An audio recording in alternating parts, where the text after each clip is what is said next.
As you know, this year Facebook removed quite a number of targeting options that were useful. The official statement from Facebook is that from January 2022, they are removing targeting options that relate to sensitive topics, such as those related to health, race, politics, religion, or sexual orientation. That is fair enough. Most of us are in proper businesses and we are not trying to promote any religious or political agenda on Facebook. So we shouldn't be affected by this change, right? However, what we find surprising is that in many of our accounts, a lot of normal targeting options were also removed. For example, we cannot target permanent residents or business owners anymore.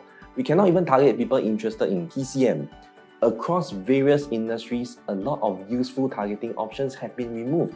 Many advertisers are going nuts over this. They may think that it's the end of Facebook advertising or something. But that is not true. In this video, I'll share with you why there is still a lot of potential when it comes to Facebook targeting. In fact, a lot of advertisers have been eliminated because they do not know how to do targeting after this change. This is where you can grab the opportunity to leverage Facebook ads when there's less competition now and grow your business. Each week, we release new videos on digital marketing, sales psychology, and business growth.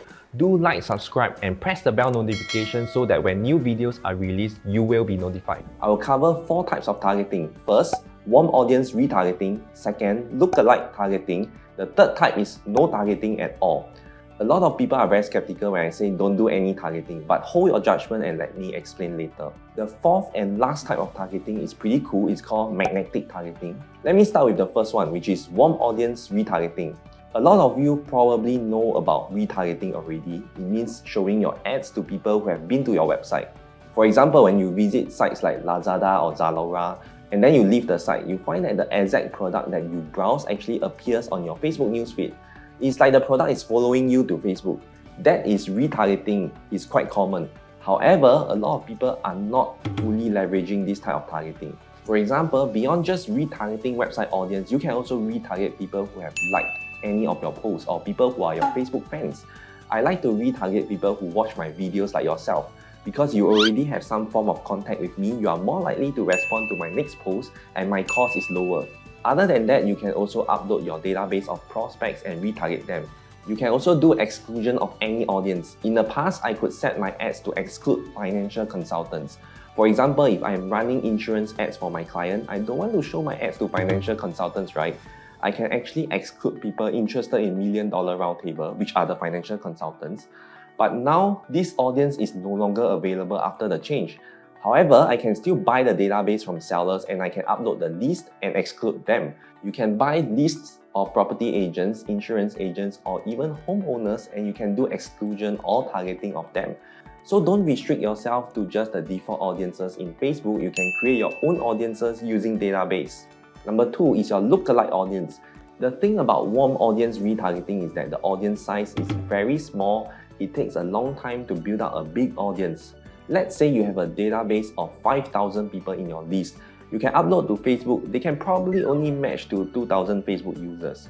2,000 users is quite little and the audience will dry up very fast. After about 1 week, you will exhaust your audience already. So that is why you need to create lookalike audience. So let's say you have an audience size of 2,000 people. From there, you can tell Facebook to create a lookalike audience of 51,000 people. The 1% lookalike audience in Singapore is by default 51,000. It is based on the population size in Singapore, so if you create a lookalike audience in another country, it will be bigger.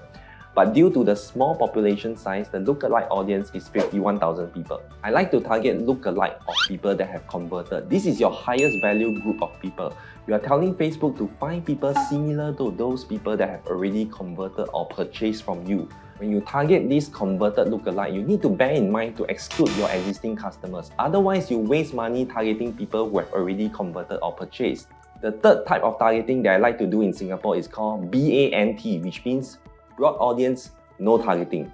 Okay, you're probably surprised right now and you're thinking, Ted, are you sure you're asking me to do no targeting at all? Isn't that like burning my money?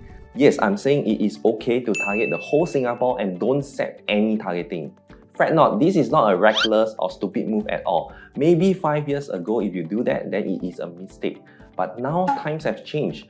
Facebook's machine learning targeting has really matured a lot. This is also the reason why Facebook is comfortable with removing so many targeting options. They are confident with their own AI machine learning. If you are really exploiting Facebook machine learning the right way, you should not be threatened by the loss of targeting options. In fact, you don't really need so many targeting options anymore for manual targeting. Okay, there is a caveat. You have to accumulate enough data in your Facebook ad account in order for B.A.N.T to work. Otherwise, machine learning cannot function at all without enough data. Here's the thing, I will not be surprised in the near future, you don't even need to do any targeting on Facebook at all from the start. When I first started advertising on Facebook many years ago, we need to test different placements. We need to manually test Facebook newsfeed, Facebook sidebar by putting them in different ad sets. It was very tedious. But look at what is happening now. You just choose auto placement nowadays. You don't need to test placements anymore. Looking at Facebook's progress, I would say it is possible that you don't need to do targeting in the future. If it can work in US, it can definitely work in Singapore because our population is much smaller. It's easier for machine learning. The fourth type of targeting is my favorite. It's called magnetic targeting. Don't bother finding that targeting option in Facebook. It's not available. The idea is that you target by messaging. So you basically target broad audience and you put out your ad message as per normal.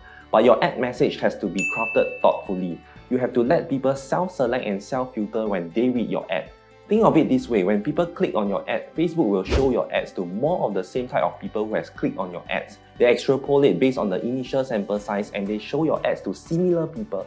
This is the idea of machine learning, so you want to make use of that. Think of your ad message as a magnet. It has to attract the right audience and repel the wrong audience. Your messaging is therefore very important. It helps you do your targeting essentially. The best part is that we are in Singapore, we know our own culture, we know what our audience like and dislike, so we can write something that resonates with them. So my word of advice is this. If you want to outsource your copywriting, don't outsource to someone in another country. You have to find someone local for this. It is very important. There is a quote in this book, The Wizard of Ads, which says, "The most valuable target is the untargeted target that you target through messaging." This is because if you target the typical options, you are fighting against all the other competitors and you pay a premium for the targeting because it is based on supply and demand. On the other hand, if you do targeting by messaging, people self-select and click on your ads so you don't have to pay a premium. You pay less.